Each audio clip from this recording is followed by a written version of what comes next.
اساتذہ کرام اور ہم مکتب ساتھیوں، السلام علیکم ورحمۃ اللہ وبرکاتہ۔ اعوذ باللہ من الشیطان الرجیم،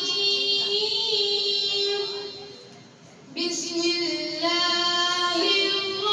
الرحمن علم القرآن،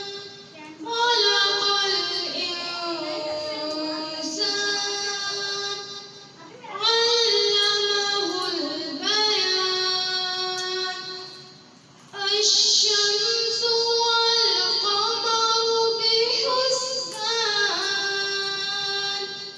والنجم والشجر يسجدان، والسماء رفعها ووضع الميزان، ألا تطغوا في الميزان، وأقيموا الوزن بالقسط ولا تخسروا الميزان،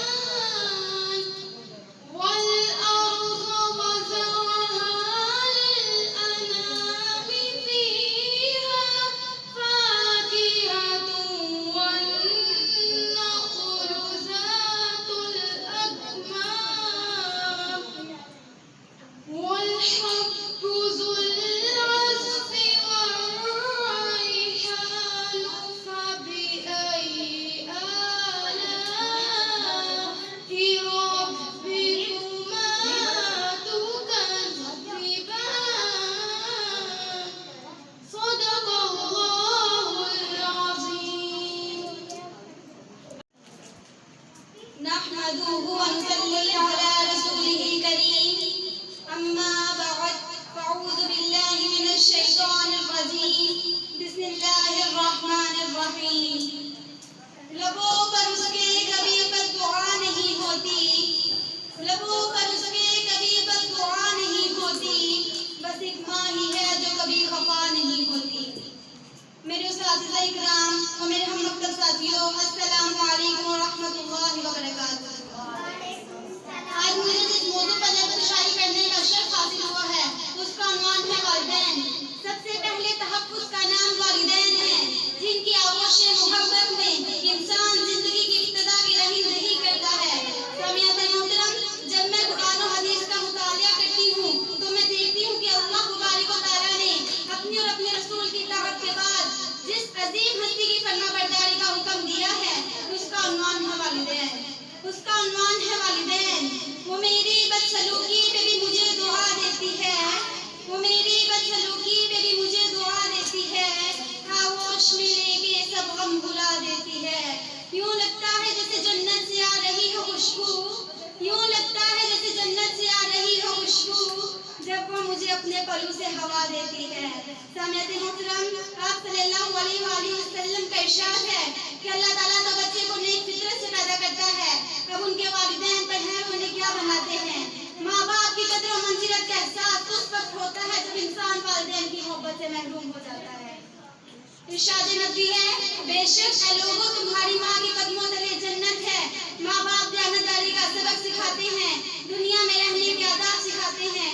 ماں کی دعا وقت تو کیا نصیب بھی بدل دیتی ہے۔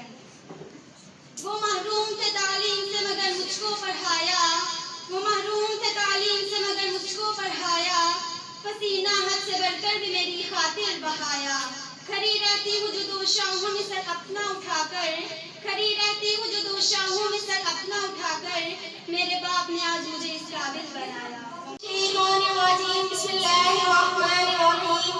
میرے محترم اساتذہ اور عزیز طلباء، السلام علیکم ورحمۃ اللہ وبرکاتہ۔ ہماری آج کی اس بزم کا اصل بنیادی مقصد جو ہے وہ ہے ارکان اسلام سے آپ سب کو آگاہی دینا۔ ارکان اسلام سے مراد دین کے وہ بنیادی اصول ہیں جن پر اسلام کی پوری عمارت قائم کی گئی ہے۔ ان ارکان کے بارے میں نبی پاک صلی اللہ علیہ وسلم نے فرمایا، اسلام کی عمارت 5 ستونوں پر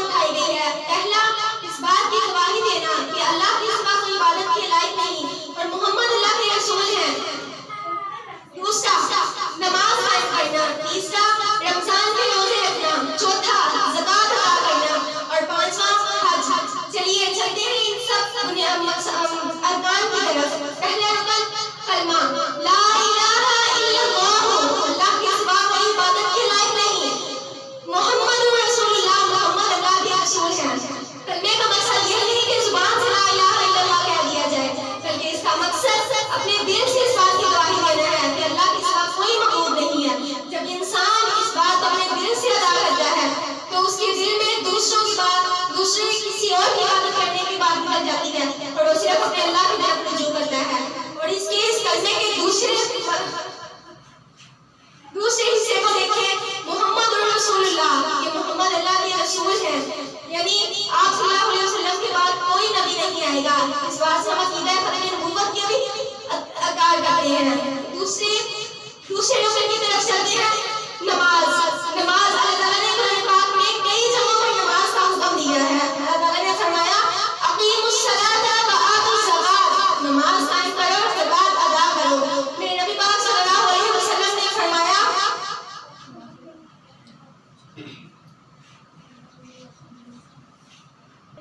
اول ما سئل عن الصلاۃ، میرے نبی نے فرمایا پہلا جو سوال ہوگا قیامت کے دن وہ نماز کے بارے میں پوچھا جائے گا۔ اللہ تعالیٰ کی ہم پہ بے شمار احسانات ہیں، بے شمار نعمتیں ہیں، اور ان نعمتوں کا تقاضا ہے، اللہ تعالیٰ کی ان تمام احسانات کا تقاضا ہے کہ ہم اللہ تعالیٰ کی عبادت کریں، اور عبادت کا سب سے بہترین طریقہ جو ہے وہ نماز ہے۔ تیسرا رکن جو ہے روزہ، اللہ تعالیٰ نے رمضان کے روزے ہم پر فرض کیے ہیں جو ہر حالت میں رکھنے چاہیے۔ اللہ تعالیٰ کا ارشاد ہے یا ایھا الذین آمنوا کتب علیکم الصیام کما کتب علی الذین من قبلکم لعلکم تتقون، اے ایمان والو تم پر روزے رکھنا فرض کیے گئے ہیں جس طرح تم سے پہلے لوگوں پر فرض کیے گئے تاکہ تم پرہیزگار بن سکو۔ اس آیت مبارکہ سے ہمیں جہاں روزے کے فرض ہونے کا ثبوت ملتا ہے وہاں ہمیں اس روزے کے اصل مقصد کا بھی پتہ چلتا ہے، اور روزے کا اصل مقصد ہے تقویٰ کا حصول۔ روزہ اس لیے رکھا جاتا ہے تاکہ انسان تقویٰ حاصل کر سکے اور اللہ تعالیٰ کا قرب حاصل کر سکے۔ روزے کا اصل مقصد ہے تقویٰ حاصل کرنا، انسان پرہیزگار بن سکے اور نفسانی خواہشات سے بچ سکے۔ چوتھا رکن جو ہے وہ ہے زکوٰۃ۔ زکوٰۃ صاحب نصاب افراد پر فرض ہے، یعنی وہ افراد جو اتنا مال رکھتے ہوں کہ اس میں سے ایک خاص مقدار کے مطابق اپنی جو ہے زکوٰۃ ادا کر سکے۔ زکوٰۃ معاشرے کے غریب افراد کو دی جاتی ہے، نہ کہ غریب امیر افراد کو۔ زکوٰۃ جو ہے وہ اسلام کا معاشی جو ہے ہمارا نظام اس کے لیے بہت ضروری ہے۔ زکوٰۃ کا ادا کرنے سے دولت صرف چند ہاتھوں تک نہیں رکھتی بلکہ وہ گردش کرتے ہوئے معاشرے کے غریب طبقے تک بھی پہنچ جاتی ہے۔ اللہ تعالیٰ نے قرآن پاک میں جہاں نماز قائم کرنے کا حکم دیا ہے وہاں زکوٰۃ ادا کرنے کا بھی حکم دیا ہے۔ متعدد مقامات پر نماز کے ساتھ ساتھ ہی زکوٰۃ کا حکم آیا ہے۔ پھر اللہ نے فرمایا اقیموا الصلاۃ وآتوا الزکاۃ، نماز قائم کرو اور زکوٰۃ ادا کرو۔ اور وہیں میرے نبی پاک صلی اللہ علیہ وسلم نے فرمایا الزکاۃ عنترۃ الاسلام، زکوٰۃ اسلام کا خزانہ ہے۔ زکوٰۃ سے معاشی نظام جو ہے وہ اس کو ترقی ملتی ہے۔ چلتے ہیں پانچویں رکن کی طرف جو ہے حج صاحب استطاعت لوگوں پر فرض ہے۔ اس کا فرض ہونا بھی کہا گیا اور یہ نہیں کہ ہر کوئی حج ادا کرے، وہ لوگ جو حج ادا کر سکے ہیں، استطاعت رکھتے ہیں، وہ حج ادا کرے۔ اللہ تعالیٰ کا فرمان ہے وَلِلَّهِ عَلَى النَّاسِ حِجُّ الْبَيْتِ مَنِ اسْتَطَاعَ إِلَيْهِ سَبِيلًا، اور تم پر اللہ کے لیے لوگوں پر اس کے گھر کا حج کرنا فرض ہے جو کوئی بھی اس کی طرف جانے کی استطاعت رکھتا ہو۔ حج جو ہے وہ ایک خاص مہینے میں فرض کیا گیا ہے اور تمام صاحب استطاعت مسلمانوں پر یہ فرض ہے۔ تو بلاتے ہیں ارکان اسلام کے لیے ہمارے مدرسے کے کچھ طلباء جو ہے بنی طلباء، انہوں نے پرفارمنس تیار کیا ہے، میں ان کو دعوت دیتی ہوں کہ وہ یہاں پر آئیں اور اپنے پرفارمنس سے ہم سب کے دل جیتیں۔ میں کلمہ توحید ہوں، میرے ذریعے اللہ تعالیٰ کی وحدانیت اور نبی کریم صلی اللہ علیہ وسلم کی رسالت ثابت ہوتی ہے۔ میرے ذریعے اللہ تعالیٰ بے فحشائی اور بدگوئی کو دور کرتا ہے اور جسم کو پاکیزہ کرتا ہے، اور میرے ذریعے انسان کو اللہ تعالیٰ کا قرب حاصل ہوتا ہے۔ میں روزہ ہوں، میرے ذریعے انسان دل اور معدے جیسی بیماریوں سے دور رہتا ہے، اور اسے اللہ تعالیٰ نے دو خوشیاں نصیب کی، ایک خوشی افطاری کی، دوسری خوشی اللہ سے ملاقات کی۔ زکوٰۃ ہوں، میرے ذریعے بھائی چارہ قائم رہتا ہے اور انسان برائی اور تکبر سے محفوظ رہتا ہے۔ میں حج ہوں، میں ان لوگوں پر فرض کیا گیا ہوں جو مالدار ہیں، میرے ذریعے سے اللہ تعالیٰ کی عبادت اور سعادت حاصل ہوتی ہے، میرے ذریعے سے جو کوئی بھی اللہ تعالیٰ کے گھر کی زیارت کرتا ہے اس کے اگلے اور پچھلے تمام گناہوں کو اس طرح مٹا دیا جاتا ہے گویا اس نے ابھی جنم لیا ہو۔ وعلیکم السلام بیٹی۔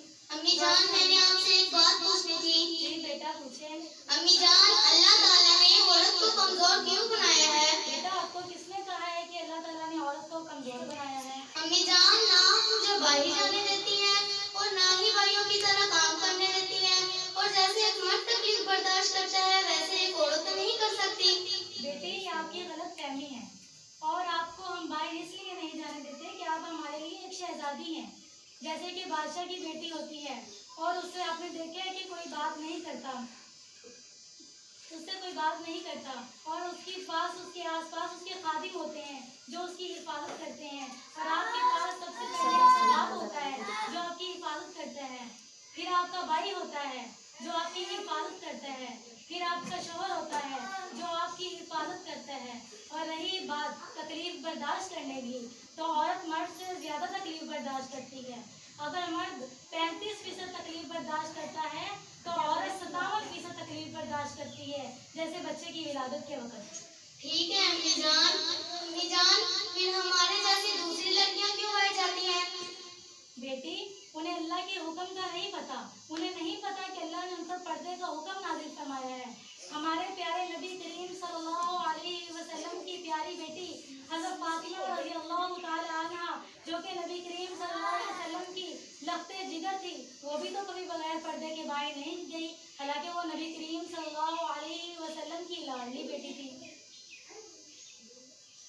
اور پر بیٹی پردہ تمہارے لیے اور تمہاری حفاظت کے لیے بہت ضروری ہے۔ آپ نے دیکھا ہے کہ اگر کوئی میٹھی چیز ہو، اگر اس کی حفاظت کے ساتھ رکھ دیا جائے تو اس کو کوئی نقصان نہیں پہنچاتا، اگر وہ میٹھی چیز کو بغیر حفاظت کے رکھ دیا جائے تو اس کو کیڑے مکوڑے کھا جاتے ہیں، اور پھر وہ کھانے کے لائق نہیں رہتی، وہ خراب ہو جاتی ہے۔ اسی طرح بیٹی آپ بھی ہمارے لیے ایسے ہی ہیں، ایک میٹھے کی طرح ہے۔ اگر عورت بغیر پردے کے گھر سے باہر جائے گی تو اسے آوارہ لڑکے نقصان پہنچائیں گے، اگر وہ پردے کی حالت میں گھر سے باہر جائے گی تو اسے کوئی بھی تکلیف نہیں پہنچائے گا۔ میری امی جان، میں تو اللہ تعالیٰ سے شکوے اور شکایتیں کرتی تھی، مجھے نہیں پتا تھا کہ اللہ تعالیٰ نے مجھے اتنی اچھی نعمتوں سے نوازا ہے، پہلے باپ جیسی نعمت، پھر بھائی جیسی نعمت، اور پھر ایک شوہر جیسی نعمت، اور ایک بڑی نعمت پردے جیسی مجھے عطا کی ہے۔ میری شکایت کرنا اللہ تعالیٰ کو، میرے خدا کو ناراض کر سکتی تھی۔ شکریہ امی جان، میں آئندہ سے اپنے رب سے شکایت نہیں کروں گی، اور پابندی سے پردہ کرنے کی عادت ڈالوں گی، اور اپنی جیسی بہنوں کو بھی پردہ کرنے کا حکم دوں گی، اور انہیں بھی پردے کا شوق دلواؤں گی۔ ٹھیک ہے امی جان، میں اپنی کتابوں کا مطالعہ کرنے جاتی ہوں۔ شکریہ امی جان۔ ٹھیک ہے بیٹی، میں بھی اپنی جیسی بہنوں کو جا کر کہوں گی کہ اپنی بیٹیوں کو پردہ کرنے کا شوق دلوائیں، اور ان کے پاس جو نعمتیں موجود ہیں ان پر اللہ کا شکر ادا کرنے کی انہیں عادت دلوائیں، اور انہیں یہ بتائیں کہ پردہ کرنے سے ان کی آوارہ لڑکوں سے حفاظت ہوتی ہے۔ شکریہ، السلام علیکم۔